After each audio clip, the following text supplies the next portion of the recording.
This is All India Radio. In the program Spotlight, now we bring you a discussion on Union Budget 2023-24. The participants are Suman Berry, Vice Chairman, Niti Aayog, and AIR correspondents S. Rangabashyam and Amit Goyal. Good evening, listeners, and welcome to this special post-budget discussion program on All India Radio. I am S. Rangabashyam, and with me is my co-anchor in Hindi, Amit Goyal. नमस्कार, आकाशवाणी के इस budget विशेष चर्चा कार्यक्रम में आप सभी का स्वागत है। उपाध्यक्ष नीति आयोग का सुमन जी, कार्यक्रम में आपका स्वागत है।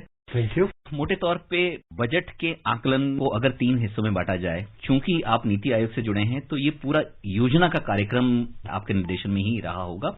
सरकार की क्या मंशा थी जब बजट बनाया था, तो उसमें सामने कौन कौन सी ऐसी चुनौतियां थी जिनको सबसे पहले उसको पार पाना था? बजट से एक दिन पहले इकोनॉमिक सर्वे पार्लियामेंट में पेश होती है। That context is India now sees itself as fully recovered from the pandemic. That's point number one. Point number two, that there remain global headwinds.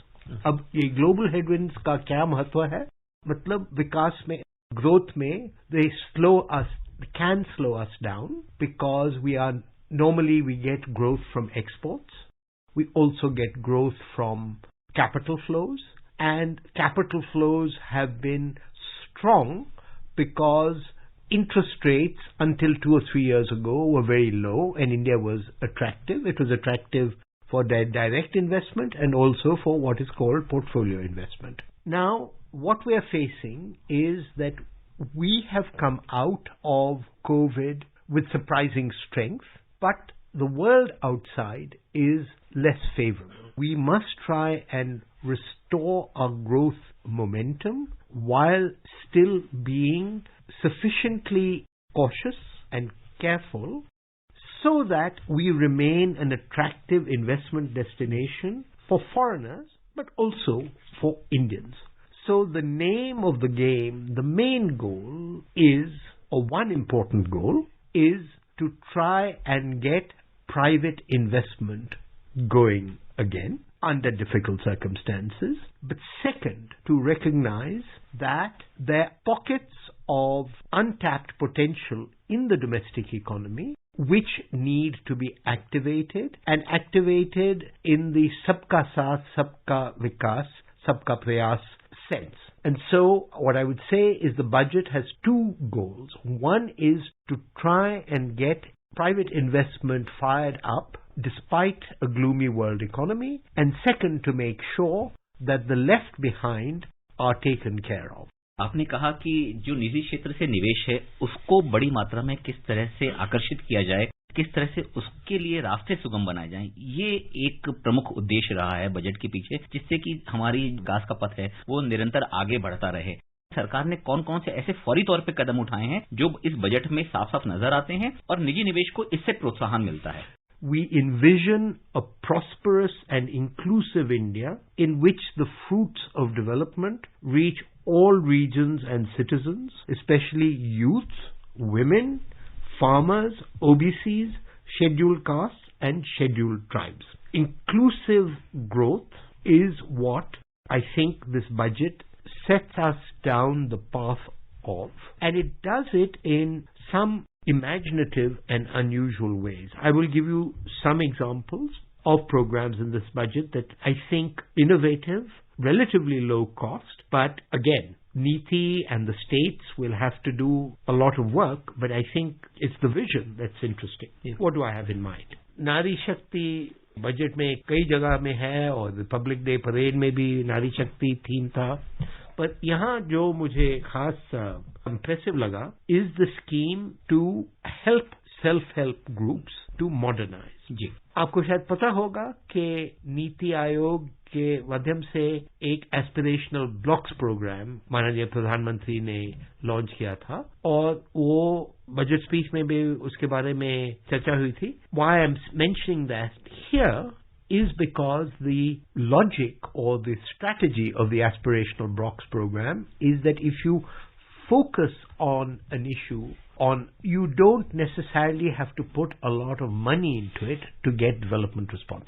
So when we talk about this program for self-help groups, the idea is to help bring digital resources to self-help groups. The products of these self-help groups, often very high quality. मैं हिमाचल में गया था, इनको अब marketing में मदद करने के लिए. And the point is, it's a strategy of empowerment and not a strategy of handouts. Okay? Right. Yeah, Mr. Berry, we'll take each of the highlights and points. Let's start off with capital expenditure. The outlay has been increased by, 1/3 to 10 lakh crore rupees. Can we expect this kind of a huge big ticket announcement to have an impact pan-India and to have a wonderful multiplier effect, whether we talk of employment or creation of infrastructure? Well, the short answer is yes.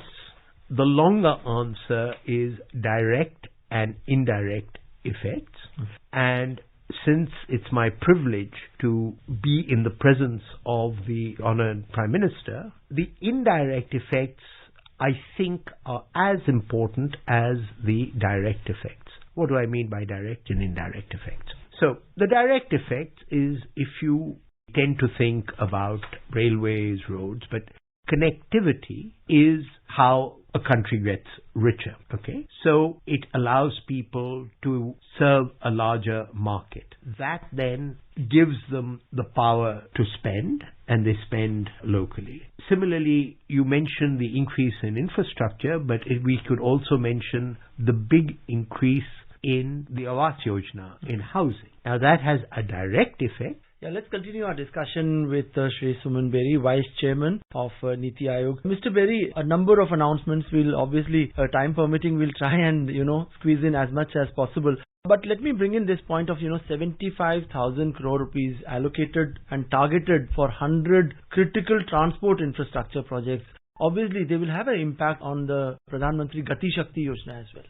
Well, it's the other way around. The Gati Shakti is a tool to make sure that in transport and connectivity investments are designed properly and that optimize the location. But this is not only about interstate or trunk transport. This is also about urban transport, which is very important. And a very important dimension of the budget is all that it is doing for cities. You had asked me while we were off the air about something that is particularly striking about this budget. I think it's a compassionate budget at a difficult time. Is in the budget is the shift from manual scavenging or cleaning of sewers to mechanical cleaning of sewers. It's a small point, but it is one of the ways of bringing cities into the 21st century. But there are many other dimensions and tools of it, which include transport, they include planning, and indeed understand that one of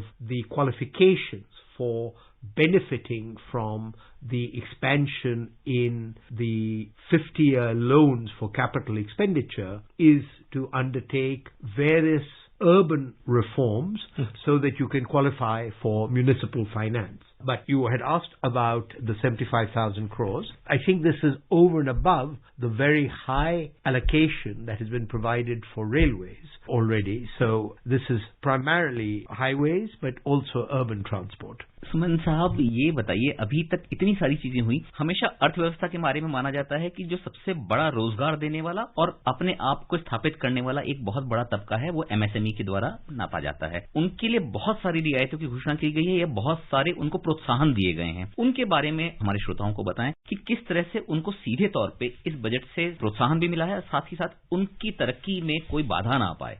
सबको समझ है कि exports में भी, रोजगार में भी, innovation में भी एमएसएमईज का बहुत बड़ा इस बजट में सबसे पहले क्रेडिट गारंटी स्कीम को एक्सटेंड किया है.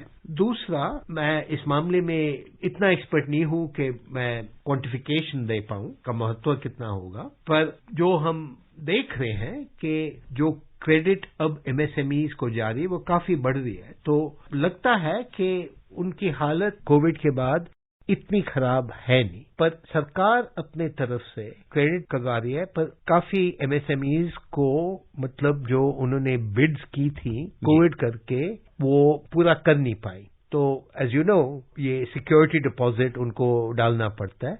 इस बजट में अगर वो सचमुच फुलफिल नहीं कर, ये उनकी सिक्योरिटी डिपॉजिट उनको वापस आ जाएगी. उसके अलावा जब MSMEs को often MSMEs are part of a supply chain to larger enterprises. तो मतलब काफी इधर खेल होता है कि 60 days टर्म्स हैं पर 60 days पे पैसा नहीं मिलता. अब इन्होंने कहा है कि जो इनसे खरीदते हैं वो डिडक्शन तभी कर सकते हैं जब पेमेंट करते हैं, which means that the flow of resources from their to their suppliers should improve.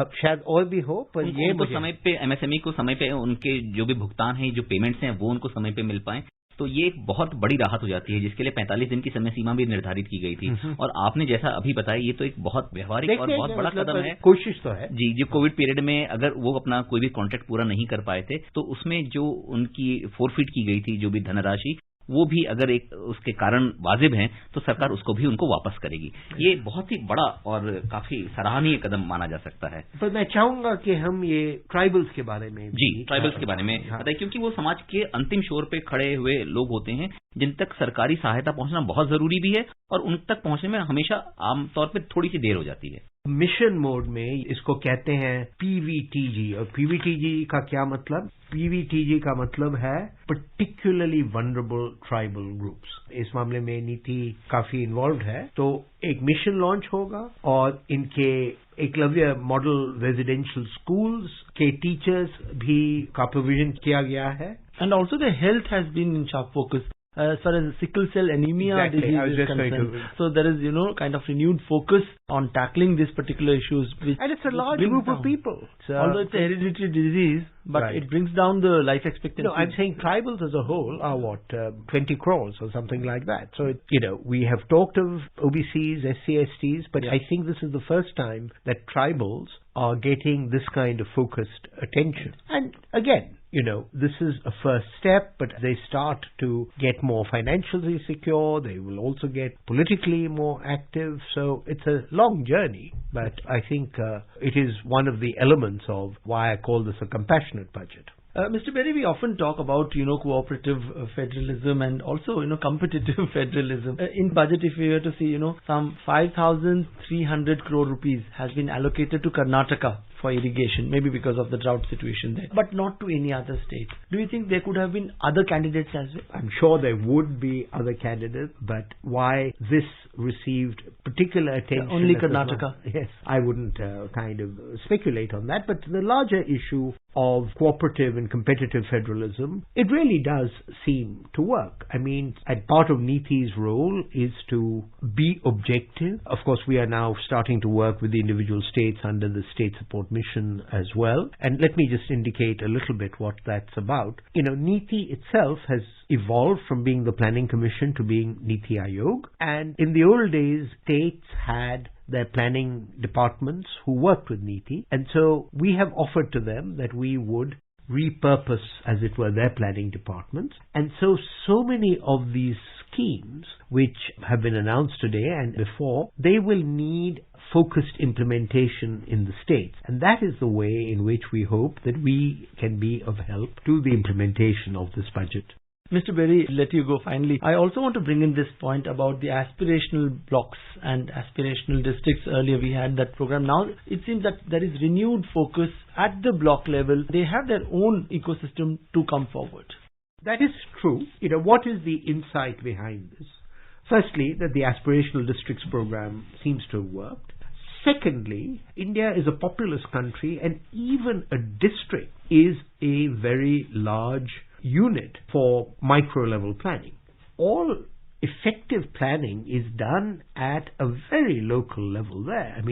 So that is, I think, the Honorable Prime Minister's vision, that accountability and engagement really only happens at the local level. Thank you so much for joining us on this special budget discussion program. It's my privilege. You were listening to a discussion on Union Budget 2023-24. The participants were Suman Berry, Vice Chairman, Niti Aayog, and AIR correspondents S. Rangabashyam and Amit Goyal. This program was produced and presented by the News Services Division of All India Radio. You can listen to it on our mobile app, News on AIR. This program is also available on our YouTube channel, News on AIR Official. You may email your opinion about this program at airnsttalks@gmail.com.